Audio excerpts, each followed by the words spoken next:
Right on, writers, and welcome back to the Books by Adrian author platform. This is Tuber Book Club, the place where we read, discuss, review books written by other author tubers. I am so very happy to have you guys all here with me today. Welcome. I have a lovely panel of co hosts today. We're going to be talking all about this book, ins and outs. A quick little disclaimer, my family is a little bit under the weather today, and so I'm going to very briefly share my thoughts on this very awesome book here at the top. I'm going to then bring in my co hosts, and then I have to bid you all a very fond farewell. And Miss S.T. Houston will be in charge of the proceedings for the rest of the show after that point. So I hope that that's okay with all of you guys. I'm still probably going to be watching the whole thing on my phone and participating in the chat in any way that I can. But, I got to go make chicken soups and stuff like that for these people. So very quickly, my thoughts on the McMurdo Rift by Bradley Lejeune. This was, and I mean this to sound very complimentary. It was so much better than I thought it would be. It honestly was. It's a page turner. I have very few notes for these 16 chapters because at the end of each chapter I had to remind myself you have to write a note about the chapter, otherwise but I was just reading right through it. I was just breezing right through every chapter. It was, in my opinion, really, really good, and probably my favorite book that we have covered on this book club so far. That is not a knock on any of the books that preceded it. This is just right up my alley. It's exactly my cup of tea. The lead character, Franklin, is, in my opinion, kind of like if Han Solo, after A New Hope, decided, I'm not going to have any more adventures. I'm just going to run a bar and chill. He's just, he's a very Han Solo-y type character. And I love it. I love his supporting cast. All of this is roaring good fun. And I recommend that each and every one of you pick it up if you have not done so already. If you have not, for some reason, read it yet, even though you are part of this book club, I don't get it. But if you haven't yet, please pick it up. Please read it. And when you are done doing so, please give it a review on whatever platform you picked it up. All right, I'm going to go ahead and start bringing in my co-hosts here one by one. Each one will introduce themselves and share their spoiler-free thoughts on the first half of the McMurdo Rift. And after all three have come out, I'll say goodbye. First up, we have the lovely, the amazing, the powerful S.T. Houston. Shannon, hello. Hello. Please take the floor. Tell the people at home who you are, where you're from, and what you thought of the McMurdo Rift. Okay. Hello, I'm Shannon. I write under the pen name SC Houston, and you will find my YouTube channel under SC Houston, where I publish content about writing and my self-publishing journey. And I have weekly writing sprints, although in November, I'm going to be running sprints practically every day. So welcome and come join to get some production done on whatever it is you're working on in your writer life. And so my thoughts. I have to kind of disagree that it's not my favorite book. I still love Tracker. That was my favorite one. I do think there's so much great going for this book. There's mystery, there's intrigue, there's memory loss. All of this, there's a ton of mysterious events kind of lined up without feeling like something's being dropped. It just keeps building, and I love that. But at first I thought maybe I just don't like this genre of space opera. But then it dawned on me a few days ago, because I've been trying to get through the chapters over the last 2 weeks. There's one thing that I didn't really care for, and could just be a personal preference of mine. And I don't know if I should go into that right now. We could talk about it later, maybe. I don't know. Should I say it now? Yeah, go for it. I think the sentences are too long. So all of them, like en masse? En masse. So I went through and wrote down the length of the sentences for the first page of the first 4 chapters. So prologue, chapter 1, chapter 2. The longest sentence was 48 words long. And the shortest was 6 words, which was someone talking. Then the average was 23 words, with the medium being 22 words. So I think that's why I kind of slogged through, because long sentences tend to make slow it the pace to understand what's the main point and how does it relate to the sentence previous to that, and how does it relate to the sentence after that. And so I'm breaking it down at an English level, having been an English teacher, and the average length of sentences in the academic world is 12 words for better understandability and readability. That is super interesting that you're coming at it from that angle. What it looks like to me that you have on that sheet is the makings of a great spreadsheet. I'm looking at Richard. Yes, Just me too. I can see it. look at him. He's glowing right now. All right, y'all. Let's get next up, Mr. Ben Pick. What's up, brother? Hello. Hi everyone, I am Ben Pick. I'm watching the YouTube thing and I didn't realize I had come in yet. I am Ben Pick. I am on YouTube as Writing to Write. I do every Monday night, 7 p.m. Eastern time. I have questionable writing advice through running metaphors. Sorry, I'm all kind of out there right now as the McMurdo Rift. I'm out there in space, and as of last night, I did a video all about how I used IngramSmart to publish. It's kind of like a good little how-to thing. It's a bit long, but it is I try to pack as much facts in there as I could. And coming up now, I'm starting a new season, and it is all about authors helping authors. So I got a bunch of things that will hopefully be good for the community. I really like this book. I cannot stress that enough. I watched several videos with both Martin and Bradley, because there's two people that wrote that, even though there's one name on here. They sort of combined everything, and it was interesting to know what they were referencing and to see how they sort of tuned it to their own story. Like the opening, we can go into this, but it had a lot of vibes from Alien, from Independence Day, from all these other wonderful sci-fi movies, and to see how they sort of distill it down and create something new with it, so that it wasn't just trading over a path that we've already gone down. It was really, really interesting and really well written.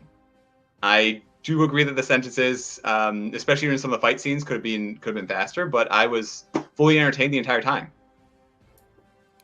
Right on, man. Yeah, I agree. I feel exactly the same way about it. It did harken back to those great sci-fi movies.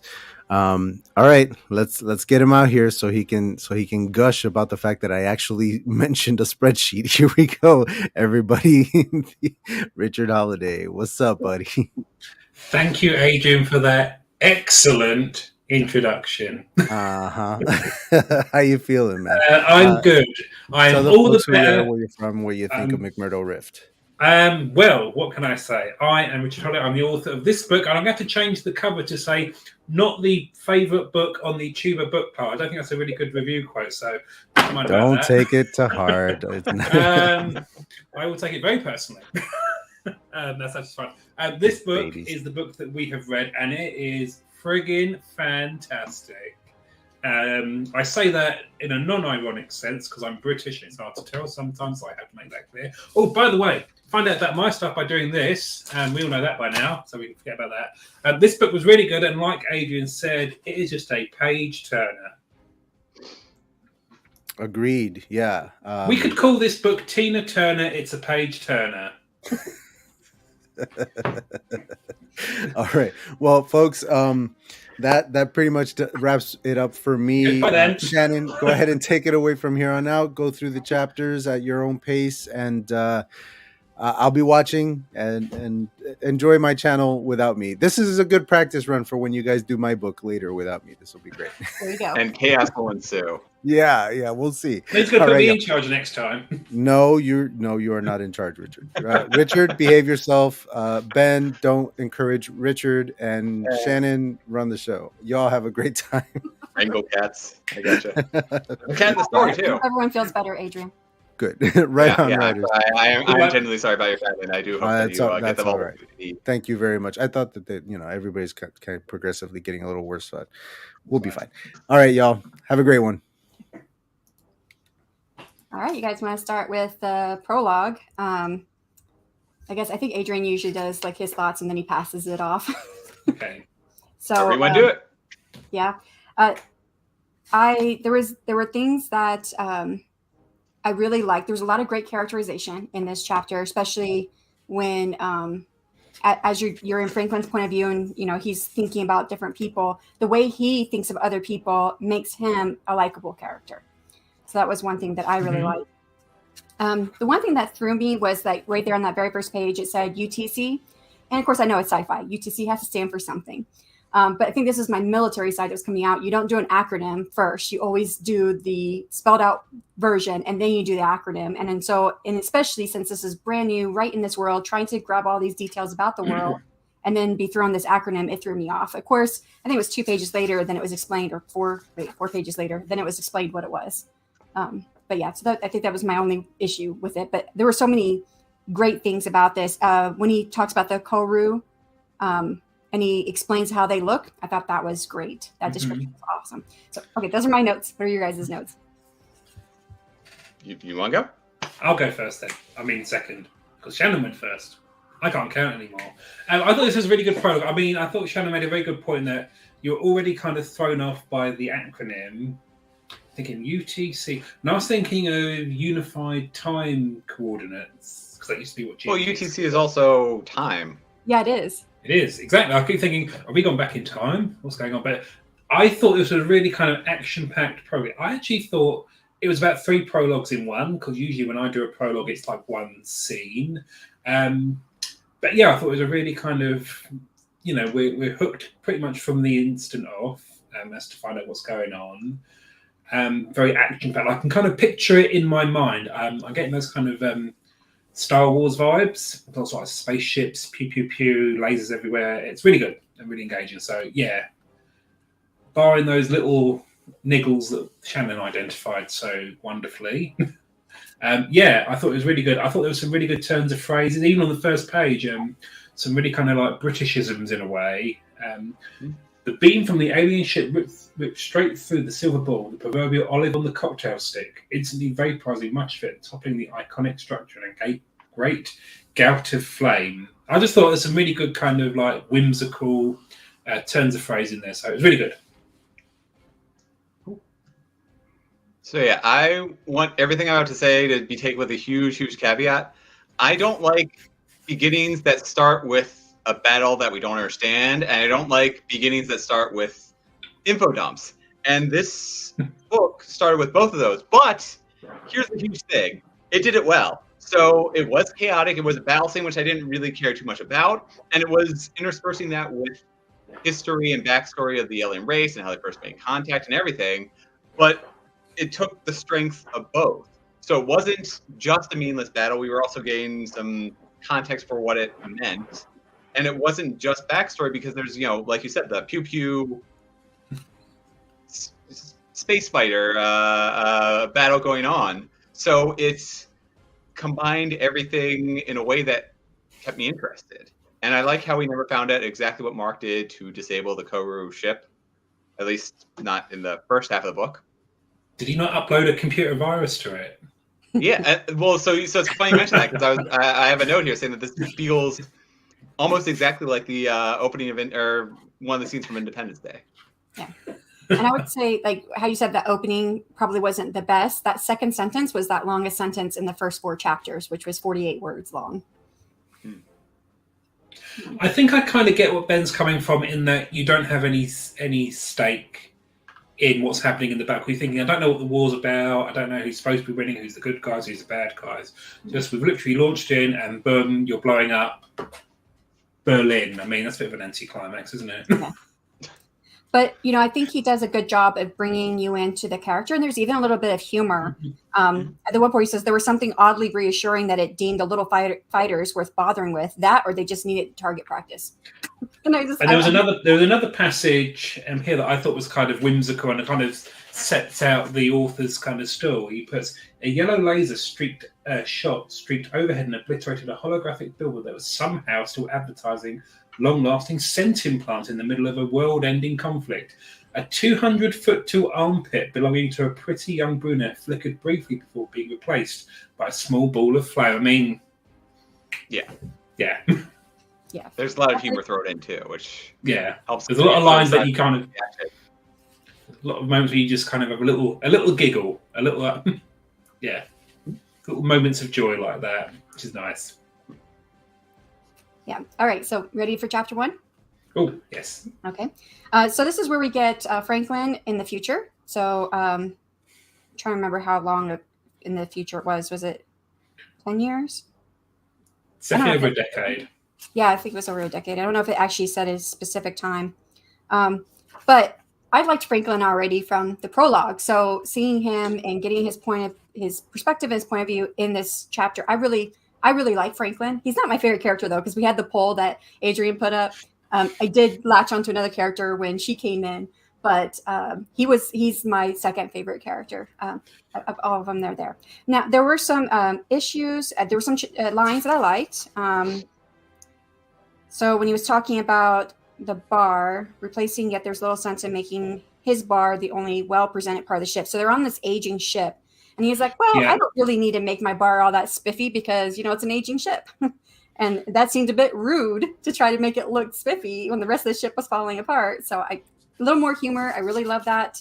There were some issues with switching pronouns. So when you meet the Koru, I have the printed version. So it's at the bottom of page 21. And it says, she's a female from the way he described her. But then it says to pull out his credit, chit, or whatever. So his was pronoun change. I wonder if she was supposed to be a he at one point. And I think there was one other instance of him doing that with the Koru. Yep, on the next page he did it again with the Koru and called him instead of her.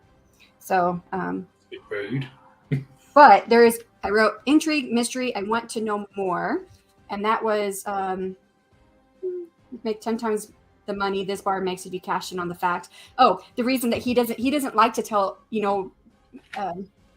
everybody that he's the war hero, but it's not really a hero, right? But he did stop the Koru from completely destroying them. So he doesn't like to advertise that fact. And I thought that's building more intrigue and mystery about him as a person. All right, your guys' turn. Yeah, I mean, we get to meet my favorite character in chapter 1, which is the SS Olympic itself. Because I kind of know what Martin was kind of basing the ship on in terms of like a historical point. And I'll tell you if you want, if you didn't pick it up, it's kind of based on the Titanic sister ship, the Olympic, towards the end of her kind of like career, so like a faded glory. I kind of feel in points he could have shown us more of that kind of decay or, faded glory kind of stuff, apart from just saying, oh, it was a once upon a time ocean liner or space liner. Just thinking, well, how could you show us that a bit more? But yeah, it's kind of a very good setting, certainly, for the story. There's a few intrigues about what the McMurdo triangle is, so we're kind of getting an idea of the place that we're in. I thought that was kind of interesting. And then we learn a bit more about the war, because there's a few comments about the Koru having won the war for the UTC. So now we're kind of thinking, is the UTC Earth or are they not Earth? I'm kind of a little bit like, There's a question like, okay, they fought Earth and then became an ally. I'm kind of wondering if it's a bit like in The Expanse, where it's the UN is like the old guard on Earth, and then you have like the Mars MCR. Ben, you probably know what I'm talking about in The Expanse. And then you have at the asteroid belt, you have the Belters who are just kind of the work. Thank you. I got you. So it's kind of popping questions in my head. I'm kind of thinking, well, have I interpreted this quite right? But it's fine. It's fine. I'm still kind of interested. I'm loving the setting. I'm kind of loving Franklin's kind of modesty. He doesn't want to talk about the war. I suppose mainly if you're on the losing side, you don't really want to talk about it, do you? Yeah. And then, of course, we get introduced to another favourite character of mine, Jeff the cat. Oh, is it Jeff? I was pronouncing it Geoff. Yeah, Geoff. No, it's the funny English way of spelling Jeff, but it is Jeff. I like Geoff better. Geoff. I like more majestic. More alien. Yeah. Mm-hmm. So. I do. Oh.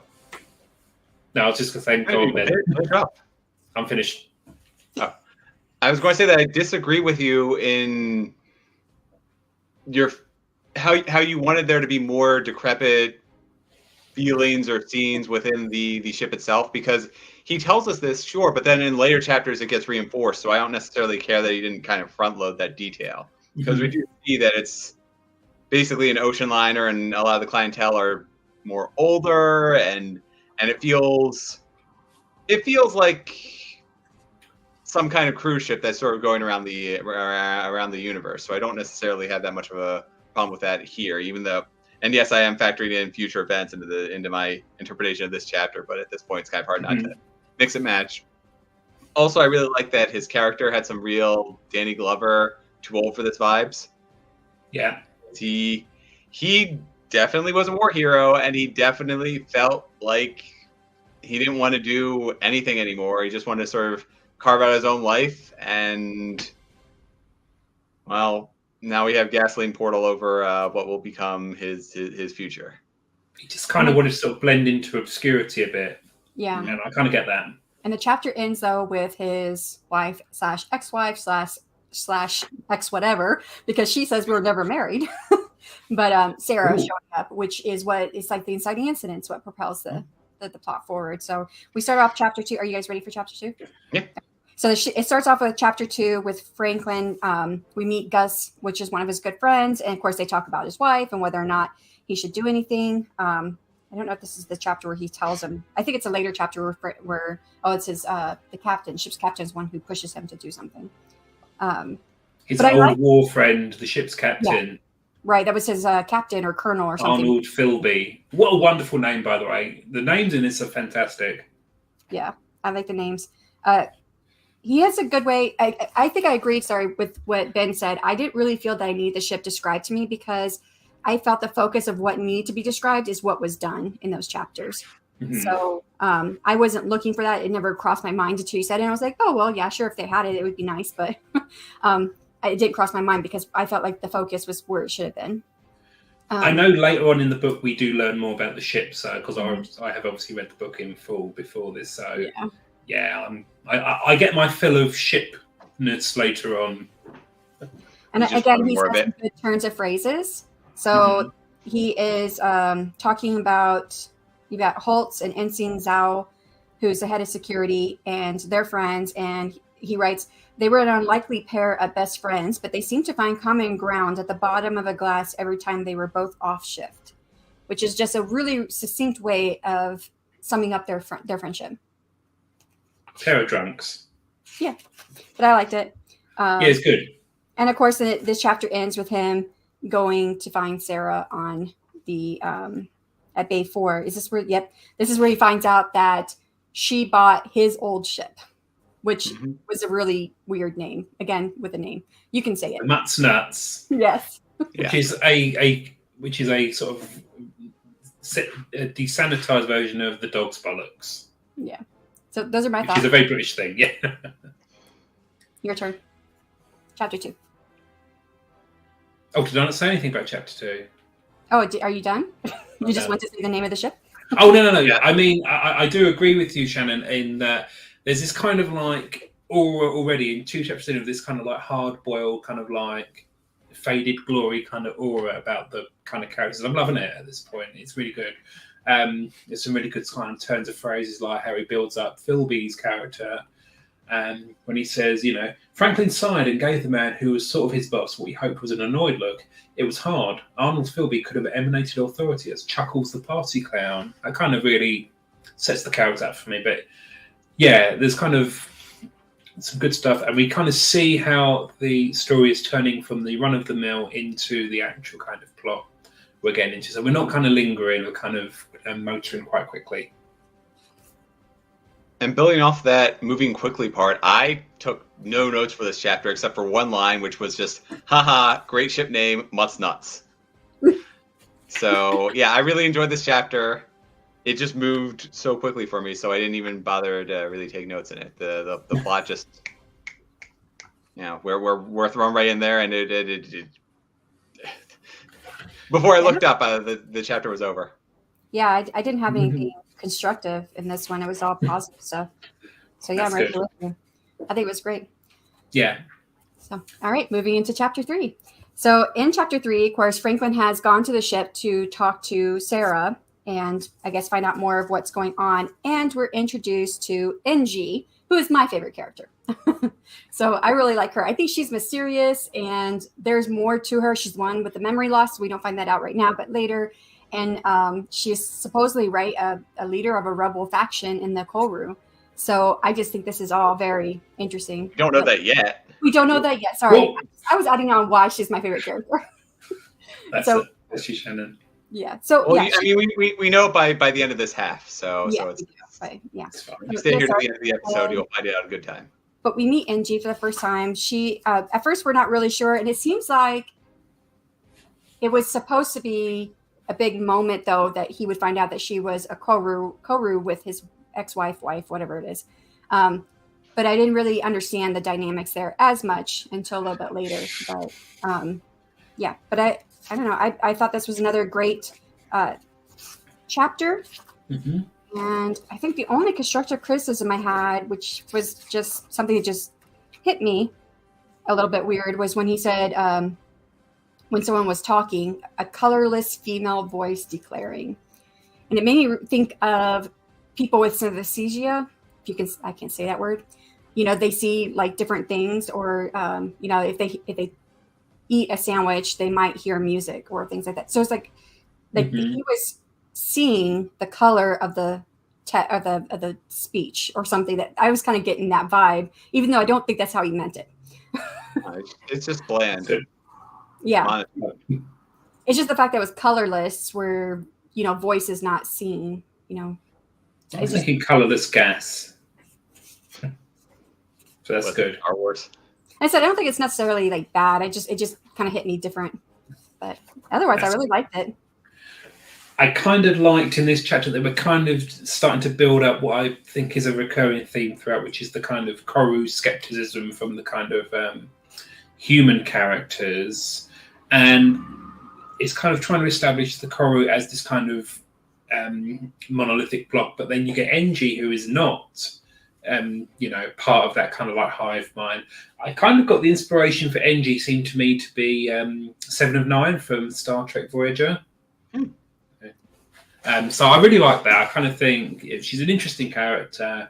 We kind of want to know how she's got on board this particular ship, and how she's broken away from her people in a way. So it's kind of setting up a good bit of kind of a conflict there. So yeah, really good.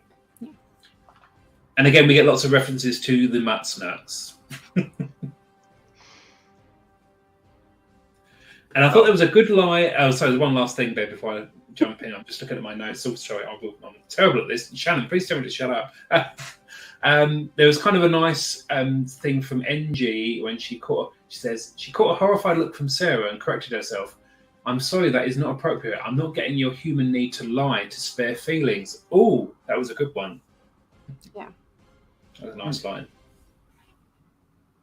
Okay. Yeah, I think that we get a really good idea. Well, we get a really good mystery of who Enji is, and more than that, I liked how we had all this build up in the last chapter, and then this one, to me, it felt like it was taking a step back to show us what the setting is, to show us who the Koru are, and it made it so that even though we're in the future, it still feels familiar. So there were a lot of dynamics that I was able to sink my teeth into. So we had the relationship with the ex-wife, we have, you know, the relationship with a new species, but like you said, even she sort of feels familiar because we have these very similar analogs, like Adrian's saying, you have River from Firefly, you have 7 of 9 from Deep Space Nine.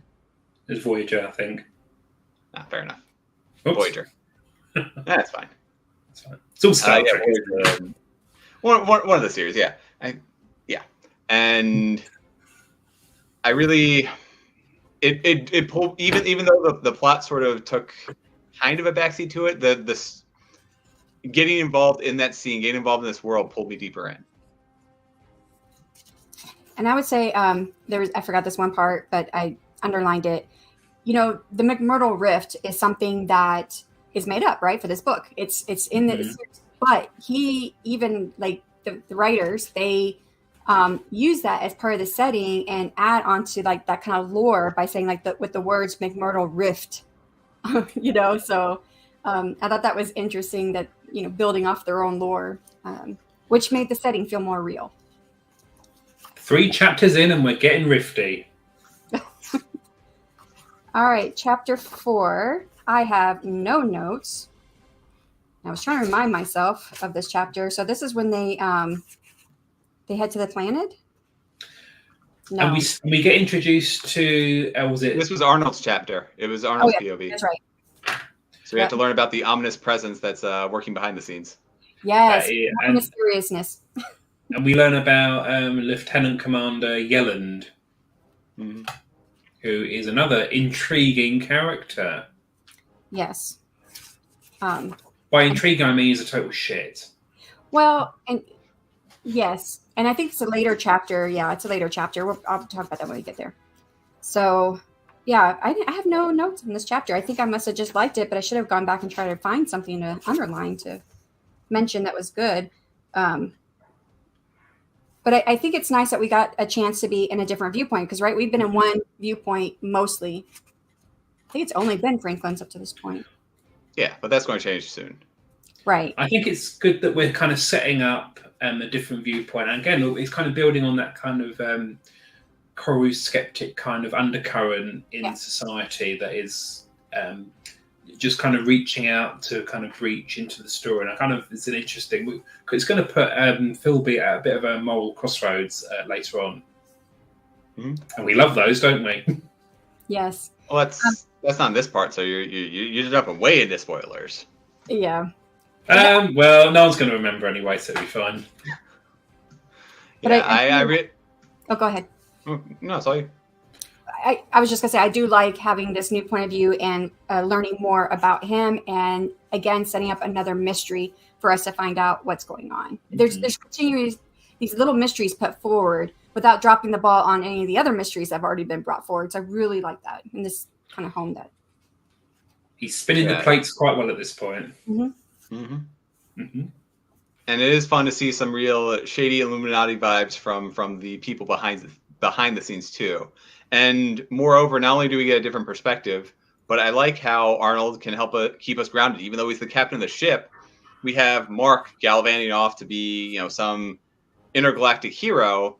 But meanwhile, Arnold kind of has to stay back and maintain order and make sure the ship still flies normally and make sure that the large percentage of the people who we haven't directly seen, but we know are present, he has to make sure that they're safe. I think it's good that we're kind of making sure we're maintaining that kind of normalcy while Mark goes off and does his superhero stuff, which is good. It's good to kind of reflect back on that. All right, you guys ready for chapter 5? All right. So this chapter, we start getting some action, which I really liked. So they go down to... first it starts off with Franklin having his friend Gus, who we were already introduced to take over the bar. And then he heads with Sarah to go down to Earth. And I'm trying to... Again, it's not Earth, it's the planet Enceladine. What is it called? Enceladine. Okay. Yeah, I kept seeing the word. Not Enceladine. That's a whole different planet where guys just complain. And and I do know it's not Earth, but I couldn't understand I couldn't figure out how to say that word of the planet name. So I do have. So what happens this chapter? They go down to the planet, and as they're trying to find out more information because they're looking for Sarah's husband, who has been taken, she thinks, by the Koru. And then the friend that's with them, the Koru, Engie, she gets taken. They try to fight. Franklin kills somebody, and they're on the run. And then there's a wanted sign, and they take public transportation, and they get stuck. Very British, that. Yeah, there's actually quite a bit that's going on in this chapter. So, and again, some great turns of phrases. One, the relationship between Franklin and Sarah. You can feel the weight of the years that they had spent together, even though they were no longer together and hadn't probably been together for over a decade. And that comes through in this line where he says, there was something almost familiar in the way that Franklin felt himself respond to Sarah's snippy reply. For anybody who's been in a long-term relationship, you probably know exactly what that means. And even though it had been more than a decade since he had done so. Now, my only critique is that we do have this action that's happening, and again, still long sentences. I wanted to see some shorter, more active sentences come in at this point. That was my only critique on the chapter. What about you guys? I'd be inclined to agree there. Yeah, I think obviously a lot happened in this chapter, but you definitely get the idea that Franklin said they have this long-running relationship, and they're just kind of picking up where they left off in a way. You kind of get the feeling there's unfinished business there. I do kind of wonder towards these chapters as to, Franklin's kind of motivations. Is he doing it because it's the right thing to do, because he's saving the universe, or is he just doing it to try and, win back his ex-wife?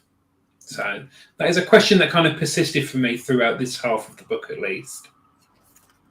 I don't think I questioned that. I felt he was doing it because he just wanted to see what was going on with her. Okay.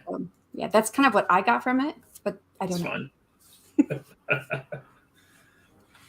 But yeah, another kind of like action-heavy chapter. I kind of agree with you, Shannon, about the long sentences, because sometimes it's nice to have those kind of punchy, rhythmic kind of sentences to underpin those kind of action sequences. But yeah, it was good. Again, another one that you kind of breezed through.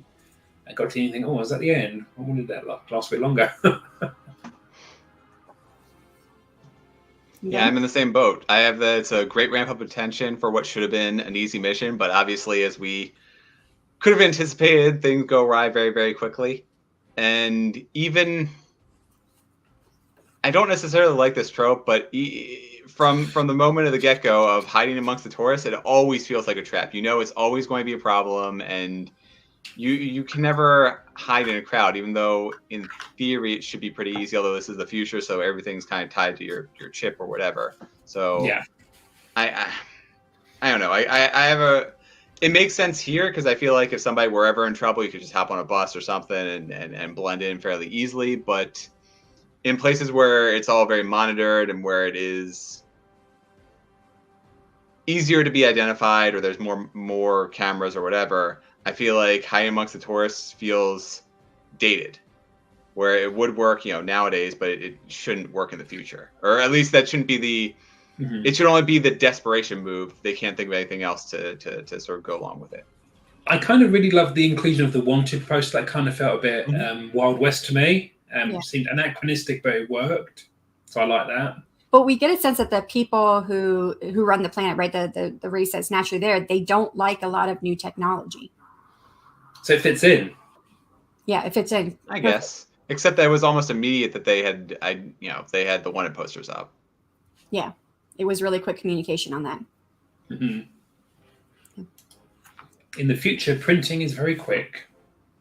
All right, ready for chapter 6? Mm-hmm. This was another short chapter. I didn't mark anything except for a typo.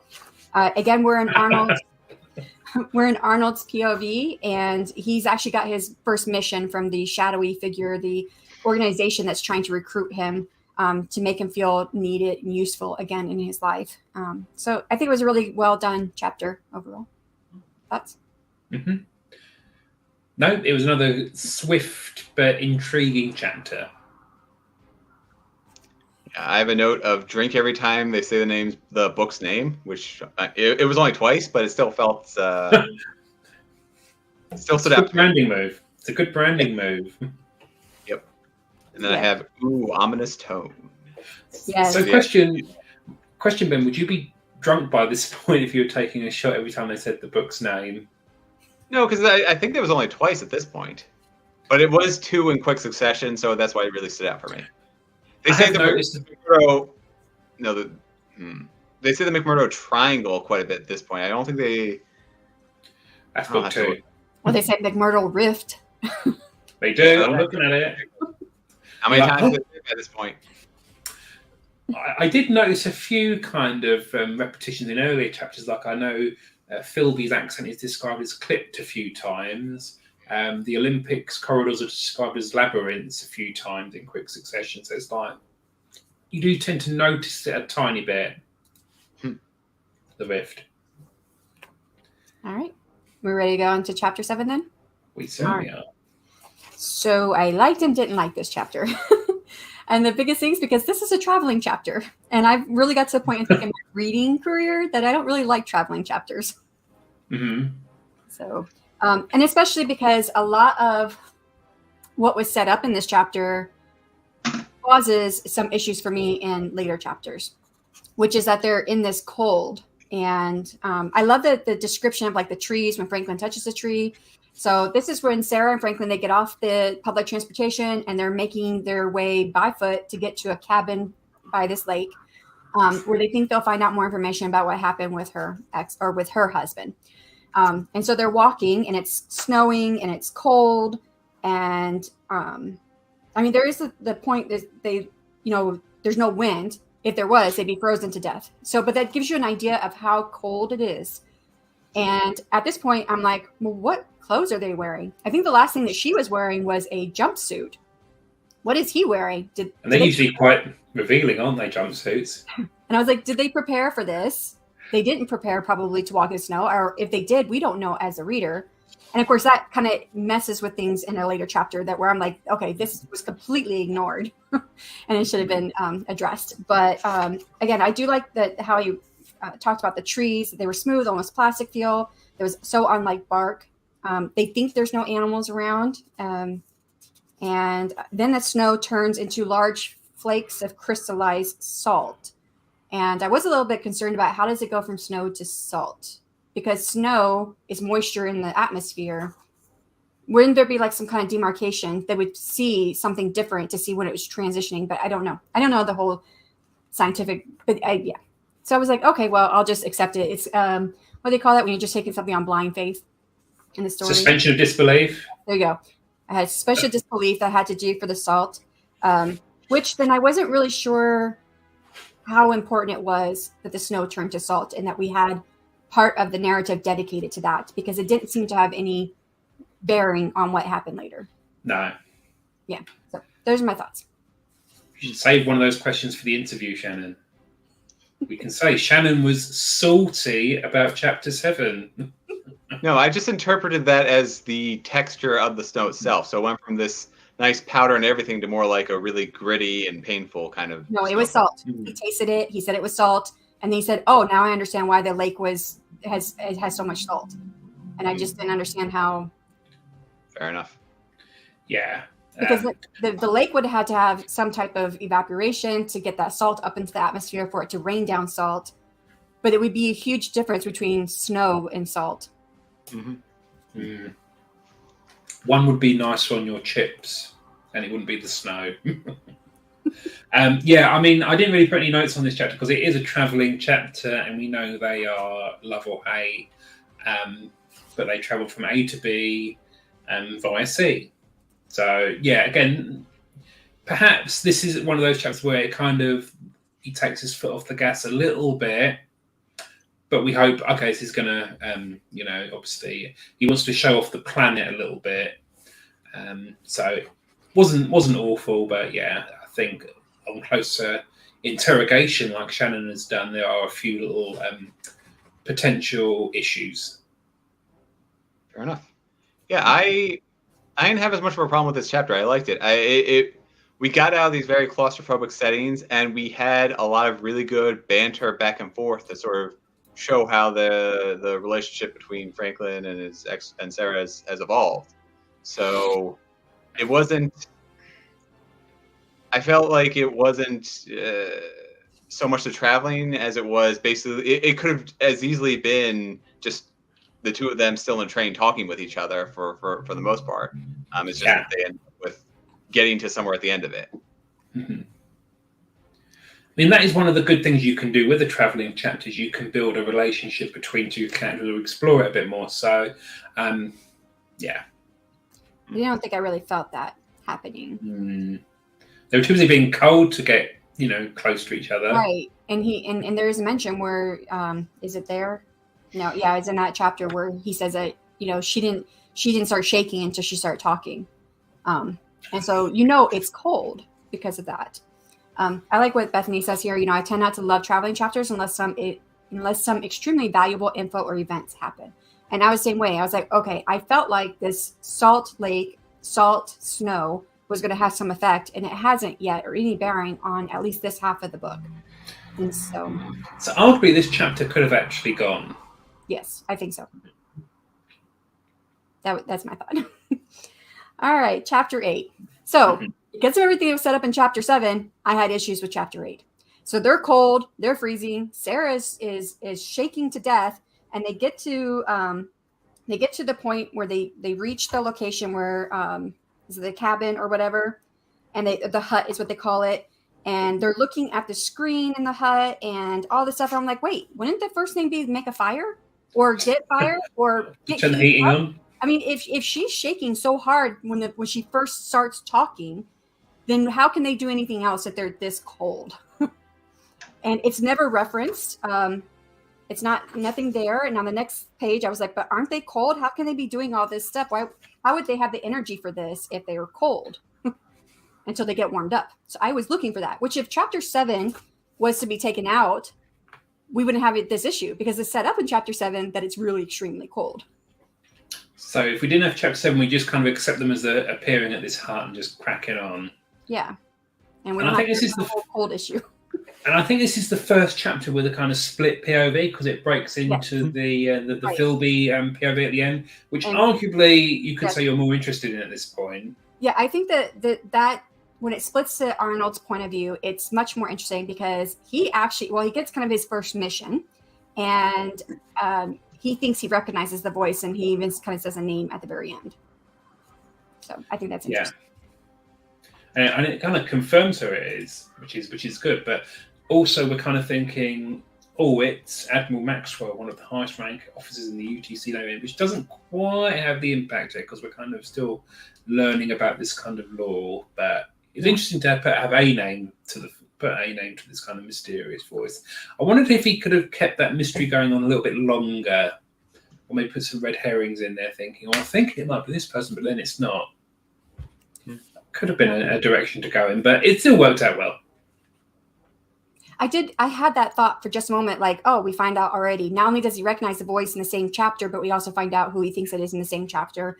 And I thought maybe that should have been stretched out. But there's so many other mysteries he's set up. I didn't. It's true. We can let that one go. Yeah, that's what I was thinking. As for me, I didn't have as much of the problems with the first part of the chapter, but it's the second half which gave me some more issues. So I don't know how the Admiral, because he tells Arnold to get ready for some ship to be flying off planet. They're going to be coming in quick. They're going to have some really important device. They're going to have some really important cargo, and you need to pick them up and then make sure they're safe. But I don't know how that Admiral would know what's going to happen, especially given this is before everything happens, and I have the same note later on. But given everything that lines up to have those events unfold, I can understand being prepared for this as a possibility. But it just felt too contrived to tell the captain of the Olympia that you got to get ready for this. And it just seemed way too far fetched for what ultimately does end up happening. Mm-hmm. I do think that later on I had the thought, like, why this man who knows all this information, who's telling him what to do, if he knows all this information, why isn't he doing something about it? He's closer to it. He has to be closer to it than Arnold is. I got the feeling that was still on Earth, and so it would be one thing if there was some UTC ship that they used, or they had that Franklin Layer uses to get off planet, or there's some kind of military presence there that sort of helps them get off world, and that's sort of connects the dots. But as it stood, it just kind of stood out to me, where it was just, hey, this is going to happen. And it kind of leaves you wondering why they've singled out the Olympic as the ship to kind of use for this particular secret mission. Because surely if he's a high-ranking UTC admiral, he has thousands of ships that he could get to do this errand. So it is kind of posing questions in our mind at this point. Yeah, because the Olympic doesn't even have any guns or firepower in any respect. I'm less concerned about that because they did do a really good job of showing how sparse the space is around here, and how there aren't military ships, there aren't really any other cruise ships around. So this is basically their only option of, hey, this ship is the only one that happens to be by this planet. So I do kind of get that. Mm-hmm. I mean, the picture is painted that the Olympic is on this kind of backwater run, and all the good ships do other work. So yeah, I do kind of understand where you're coming from, Ben. All right. Are we ready to move on? Chapter 9? All right. So this is the first time we're in NG's point of view, and I wrote "yay" on the first page because I really like her, and we definitely have a lot of intrigue that's set up, and she kind of recounts how she ended up being taken as a prisoner and put into this cell, and people are talking to her like they know her, but she doesn't know them, and of course at the very end she's put into a cell with human with, and you could just jump right away and think, okay, that is Sarah's husband, but it wasn't really made clear in this chapter yet, but it's something you could jump to because they did describe what he looked like, and we had that description from a picture earlier in the book. My only issue with this chapter, because I didn't write anything negative on here or positive, I liked all of it. I love the chapter. The only negative that I would see is, and I remember thinking this when I read it, why would they put her in with him? What was the significance of putting them together in the same cell? So that was my thought. I thought I was meant to answer the question. That's fine. I think it's a good chapter because we kind of learn a bit more about Engie, and we learn that she's kind of deviated from the Koru hive mind, which is kind of interesting because I think one of the tropes it's very easy to fall into in books like this is the Planet of Hats for the aliens, where they all think the same, look the same, and we're kind of building up a bit more of an idea of Koru society and it being kind of multifaceted, and there's different opinions at play there, and it's good. But yeah, and the ending thing, we just want to kind of, is a good cliffhanger to that chapter because we want to know, what the hell are you doing here? And then we thought, we want to know as well. Let's keep reading. Yep. Definitely made you want to move on to the next chapter. Mm-hmm. Yep. And just like with the initial switch to Arnold's point of view, I really liked NG's point of view. So anytime there's a switch, it's really, it gives us something completely different. So I liked how it felt alien. I liked how it felt analytical. And the conversation that NG has is certainly not one that I would expect any of the other human characters have. It was almost robotic or militaristic in its cadence. And I kind of would have liked the narration that goes along with it, the inner monologue, to have felt the same sort of way. But I mean, everything about this chapter was great. And I liked how NG's interaction with humans made her recognize the flaws in her own species. And so she sort of, like you said, breaking away from that hive mind, namely being able to recognize that her people, because they have this hive mind mentality, they are terrible at interrogations. So she knew exactly what to do to defeat them, or what to say to them to give them the information they want while still learning more from them than they learn from her. I think another thing that came to mind when I read the chapter was that they say when you have multiple POVs and you're trying to figure out which POV to use in a specific chapter, you always choose the one who knows the least amount of information. And I feel like that's NG to the point, because she has memory loss. She doesn't really remember much at all. Mm-hmm. So NG is a bit like the audience in this, or the reader in this perspective, because we are learning as she's learning. Because you're right, it's not very fun to kind of be in the head of someone who knows everything. Right. All right, chapter 10. Let's do it. All right. So in chapter 10, it switches points of view back and forth. We have Franklin, then we have NG, then we have Arnold, and then I think we're back with Franklin. Yeah, there's a bit of a... But I think what the intent was to show how things were ramping up. Mm-hmm. And so I liked it for that point. I just still would have liked those shorter sentences in there with the more action. Overall, I like this. There was a lot that happened in these few pages. And there was... we learned a little bit more about Yelland from Arnold's perspective. And when he says, as Arnold understood, it was a body type. So he described the body type of Yelland. He says it was considered quite attractive to the opposite sex, which was fortunate, he supposed, because the rest of Yelland had the appearance of an oily turd. And I was like, I was like, yeah. And then one thing that I could not picture, when at the beginning, Franklin and Sarah, they find the mine where the Koru are taking some ore, and they're on their bellies. And it says, Sarah said something, and it says crawling sideways on her belly. And I couldn't figure out how to crawl sideways on your belly. I think we're going to have to get on the floor and try it out. Yeah, so it's kind of like you're propped up a little bit, and you're kind A of low going. crawl, but that has an actual name. It's low crawl, and it's not considered sideways. But I don't know. But yeah, that could just be me. I spotted another acronym that we didn't get explained to us. The thin red CEW beam missed the Koru furthest on Frank as well. Is it just CEW? Does it mean something, or is he just trying to just say pew with Sue? Sue. Yeah. I mean, it's not worth thinking about, but sometimes those little acronyms you think, do I have to go back and think what that is again? They can kind of throw you a tiny bit. But yeah, a lot of kind of jumping around in this chapter, which is good because it means there's lots happening, which is good. And again, I kind of did feel there was a lot of progress going on. So it was a good chapter. I liked it. Yeah, I have a note of action, exclamation, lasers and guns, exclamation, bang, bang, exclamation.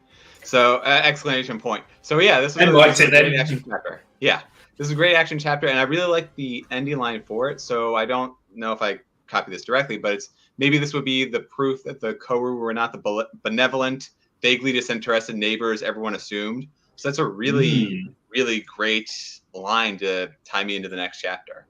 Yes. Yeah, I agree with you on that. So yeah, this was some great action, and then more mystery. Yep. And it continues, I think, with chapter 11, if we're ready to go on. Yeah. Sure. So again, this one goes between Arnold, starts with Franklin and then changes to Arnold. But there is a lot of action happening here as they go into the mines. And I didn't write a whole lot on this. I had stuff that I underlined that I really liked, parts that made me laugh. Like Sarah at one point tells Franklin to, distract them. And he is like, she made it sound simple, like perhaps he should just break out some juggling balls and impress them with a few tricks. And these are people who are shooting at them. So that was another one that made me laugh out loud so quickly. And then we end it with Arnold's perspective when he's, on the bridge. And and of course his people underneath him are like, why are we doing this? Why are we here? We're supposed to be leaving. And finally, there's an explosion that they are able to report. And it kind of feels justified now that he's there. But I think this is also the same one. Is it here or was it the previous chapter? No, it was here, where Arnold picks up like something in his subordinates of those who don't really like him but prefer Yelland over him. So I was thinking. So we're kind of seeing the factions between the crew. Yep. And I was like, good. Another mystery to add in. Let's see where this goes. And again, I think it's all well done and handled. So I really enjoyed this chapter. What I was going to say is towards the end with the Arnold kind of portion, we were starting to learn that even though he's the captain of the Olympic, his authority is by no means absolute. Yeah. Which is like putting limits on him, which is kind of interesting because we know he's now doing something wrong or, against his kind of like directive. And we're kind of thinking there's going to be consequences possibly coming. And I'm thinking, rubbing my hands at this point. I think that was a good kind of limitation because when you have someone as the captain of this big ocean or starship, you kind of think, oh, they must be able to do whatever they want, basically. But no, they can't, and that's good.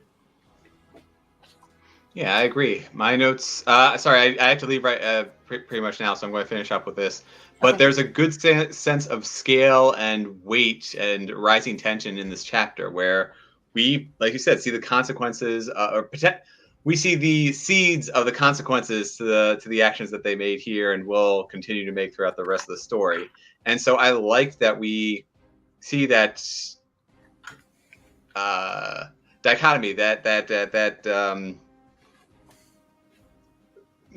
I don't want to say it because I do know where this point leads, but you see some friction between the captain and the crew, and so you can see how that is naturally being built up and how the captain needs to do what he needs to do what he can to maintain control over the ship while also still wanting to do what he can because that's what he believes is right. So there's a really good opposing forces, isn't it? Well, there's a really good break between what he wants and what he needs. Mm-hmm. And so I think that was really well written here. And then I just want to share my one last note before I go. Yeah, I'm going to skip ahead to chapter 14 because I feel like the entire story was leading up to the joke that was the opening sentence right there. So that's all I got. This book was great, and I'm really happy to be here and to talk about it. But yeah, I wish you all fun and good luck, Shannon. Richard is your problem now. Bye, Ben. See you soon. Take care, Richard. Bye. Yeah. All right, moving on to chapter 12. And I think the story was picking up for me about this point, even though the sentences were still a bit long. I only wrote a couple notes, not much at all, actually. I didn't write too much about 11 and 12. Um, Again, because these are very easy to kind of like digest chapters.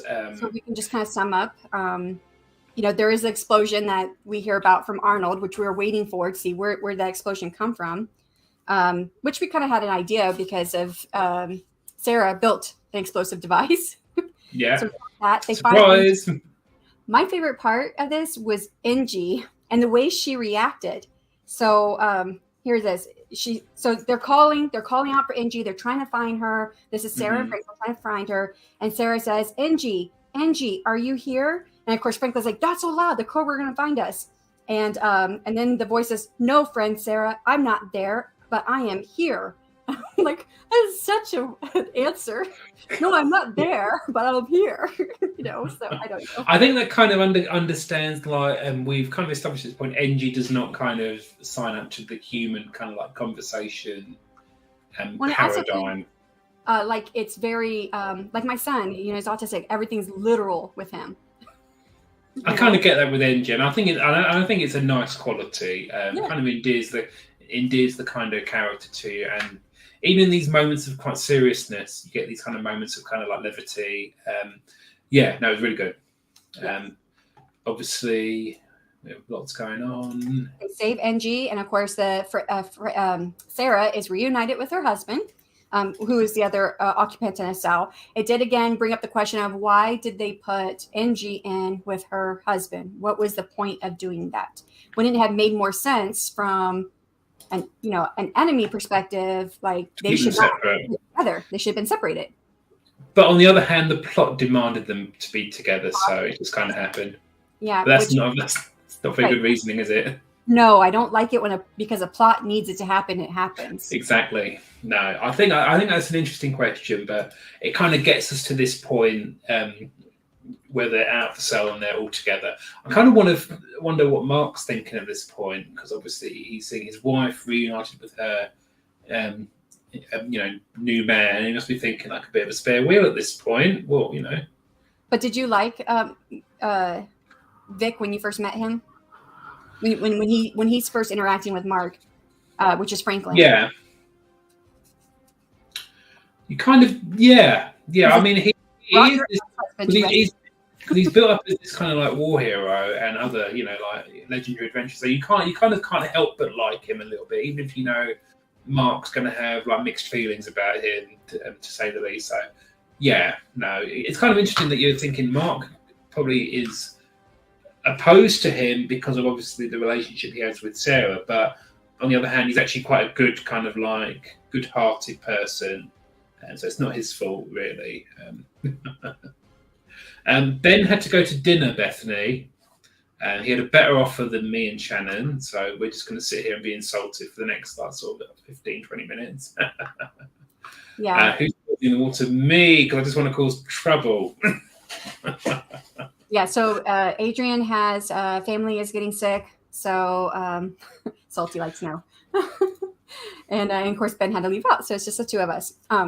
So yeah, I liked Vic. At first, I wanted to not like him because I like Franklin, but then when he says, "And you brought your ex-husband to rescue me," and then he offers his hand to shake his hand. That could have been a moment where it's like, he could have really rubbed it in, but no, he chose to be magnanimous. Yes. Which I thought was a nice quality. He's bigger than just thinking, well, I've got your woman now, off you go. And that's good. My question at this point in the book is, what's happened to Jeff the cat? We get him later. We do. Geoff. We get Geoff later. Geoff. Chapter 13?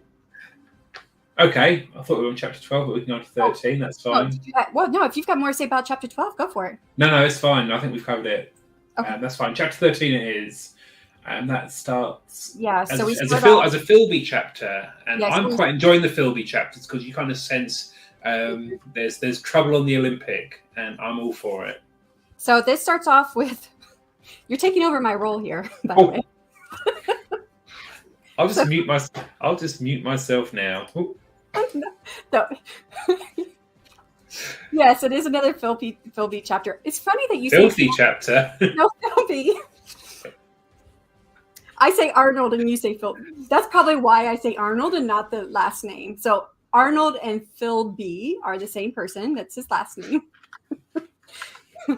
So Arnold, it's right back with him. And I wrote no notes on this. I do remember it very clearly. There's lots of action going on. You get to see Franklin flying and out evading or trying to evade the fighters, right? Exciting. It's just like the spaceship battle sequence that we want to see. So you tick that off the list.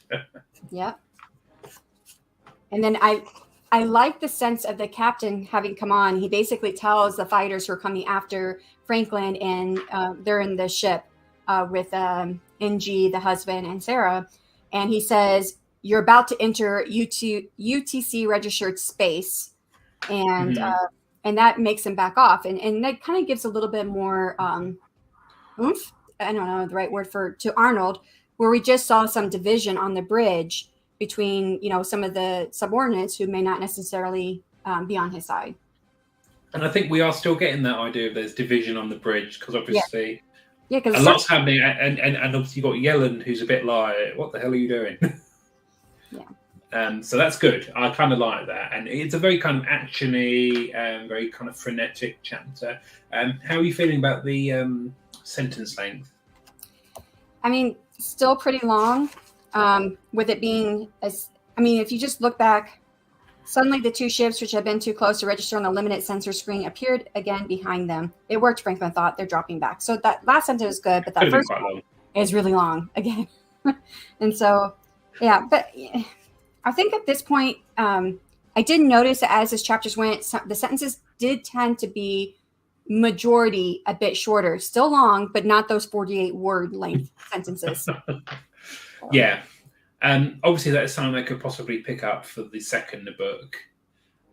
But yes, I understand your point, but it kind of deflates the kind of tension and excitement of of the action sequence if you kind of have to go through this like yeah, no, that's fair enough. But yeah, a good chapter. Obviously, lots happening. I think there's going to be a lot of repercussions from it because obviously some quite big things are happening. Yes.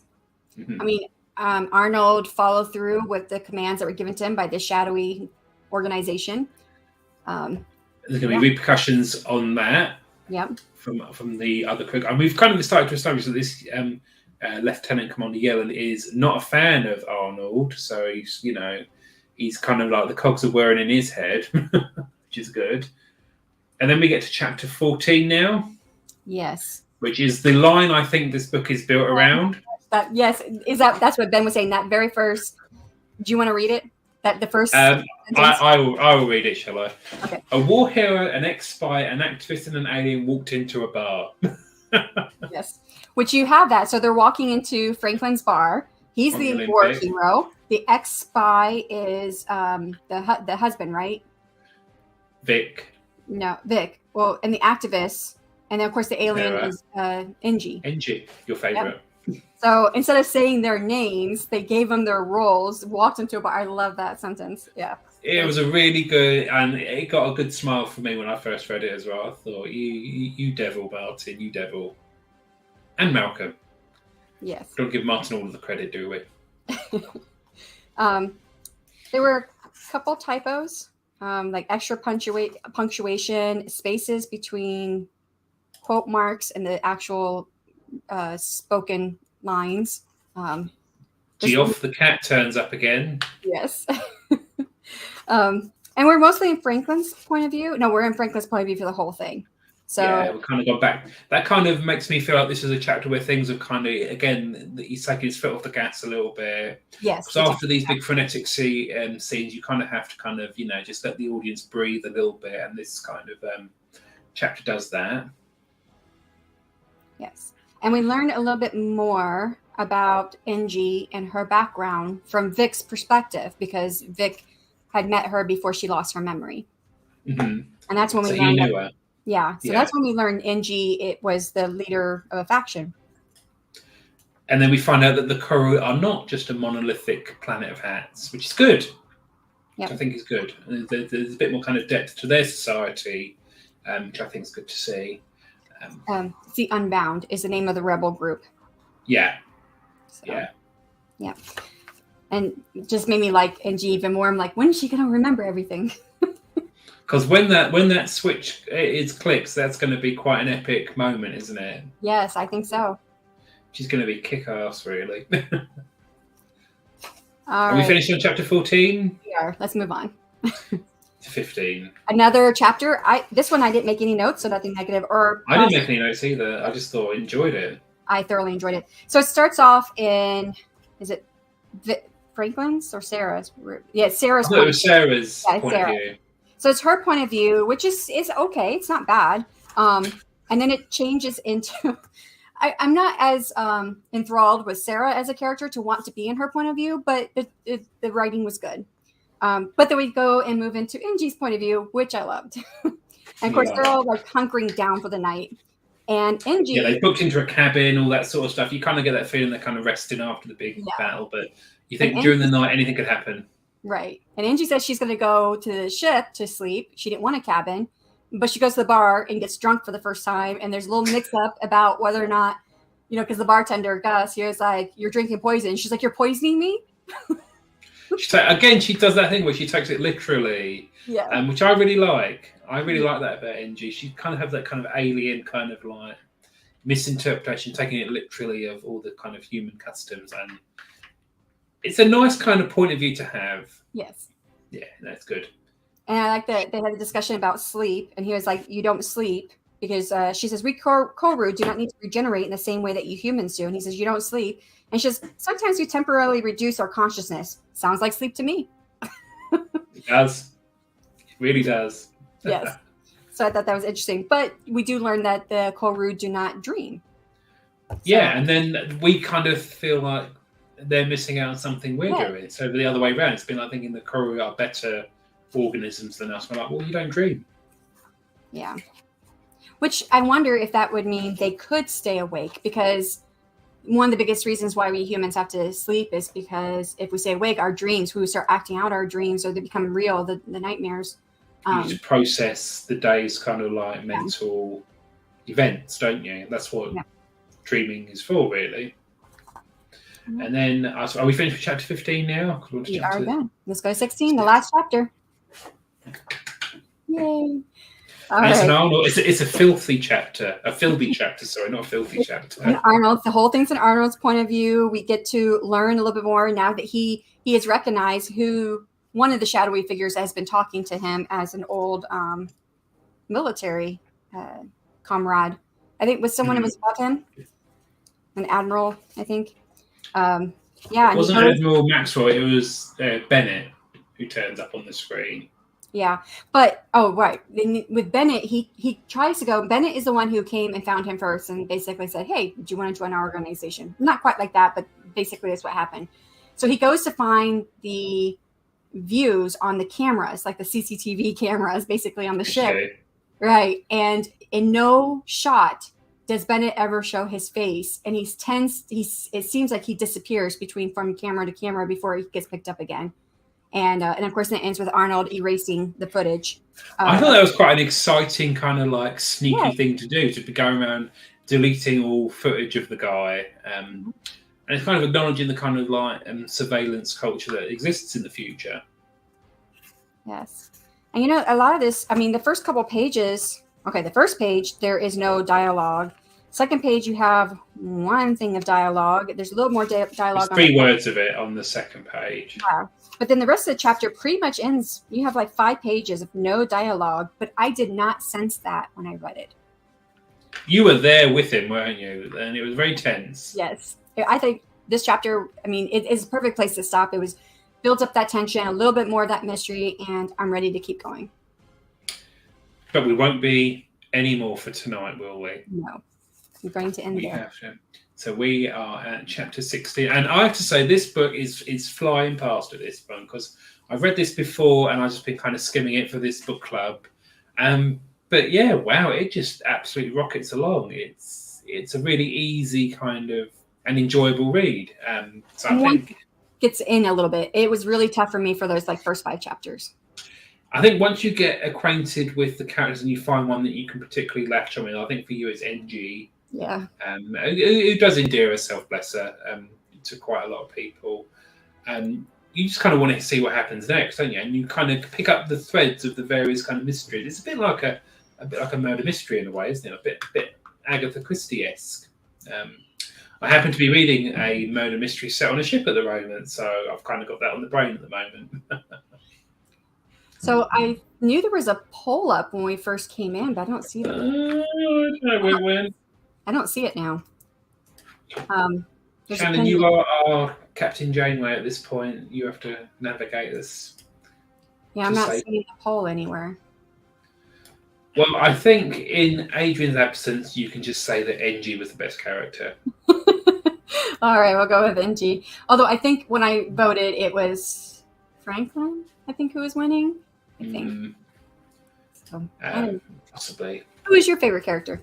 Apart from the Olympic. I don't think like that. I have to say they're all kind of sticking out in their own way. I can't really pick one at the moment. No, I'm liking all of them, and I think I'm actually appreciating them more on the second read, which is good. So no, I think he's done a really good job of building an interesting and intricate cast of characters. I'm really getting these kind of like vibes of like a sort of detective drama from like the hard-boiled era, and it's really good. It's a really good kind of vibe. It's also a bit like the kind of Blind Spot vibe, but I would possibly say it's maybe achieved a little bit better because it's a little less full on. Are we allowed to compare books between book clubs? I don't know. I've broken all the rules. I liked Blind Spot for the sentence structure and length. It moved. And so I felt like if this book had some of that same structure, not one for one, because they have their own style. With their longer sentences, they have their own style, their own syntax of how they put the order of their words, how they construct their sentences.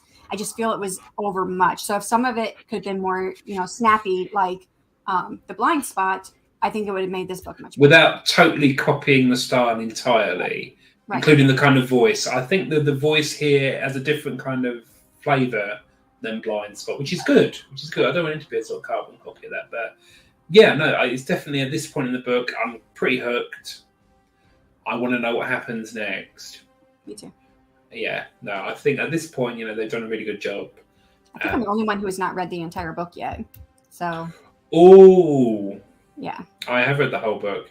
You have, and a little while ago, but yeah, I remember the key points, and there's some really good stuff, and some really good stuff coming up. So in 2 weeks, we are going to see Shannon's live reaction to the end of the McMurdo Rift. Yeah, because I gather Ben has read the whole book too. I believe he has read past the point that we are reading to today.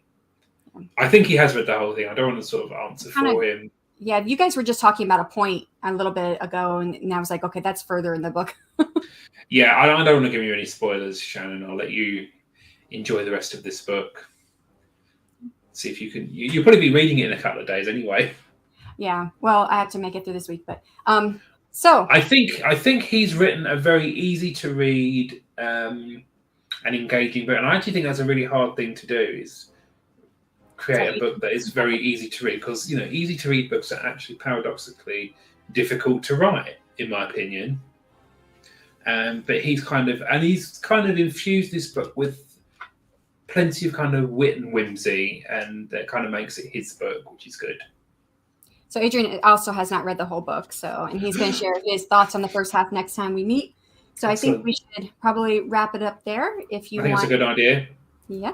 If you want to go ahead and do your outro, and I'll make you big, but I've not done that before. Let me see how that works. Nope, that's you. Nope. How do I make it you? Make it big. You have to click on me. I click on you. Just. You have to hover over me, and it should say you have a little Solo make layout. solo button. Hey, I'm big. Thank you, Shannon. This has been a lot of fun. I am Richard Holiday. I am the author of Nightmare Tenant. If you want to find out about my new books, you know what to do at this point, don't you? You need to go and subscribe to my newsletter. Do it now or else. And we will see you in a couple of weeks for Books by Tuber Book Club Adrian Book Tuber Club thing for part 2 of the McMurdo Rift by Bradley Lejeune. And I'm Shannon. Thank you guys so much for coming today. This is Adrian's channel, Books by Adrian, of course, the BookTuber Club. We will be back in 2 weeks to talk about the second half. And then hopefully 2 weeks later after that, we'll have the author/authors, if we can get both of them on, hopefully. I don't know. I know that Bradley's schedule is a little bit more. And I only know that because we set up the interview with him for self-publishing tips and tricks. So if not, we'll have to just settle for Martin on his own, won't we? So, well, thank you guys, everyone, for coming. And Nia has just come in. Hello and goodbye. Go watch the replay. We're finishing up. But you watch the replay if you don't mind spoilers on the book if you haven't read it yet. But it is a good book, and yay! Yep. And sorry I had errands. No problem. That's and fine. This is fun. All right, we will end it there. See you guys later. Bye.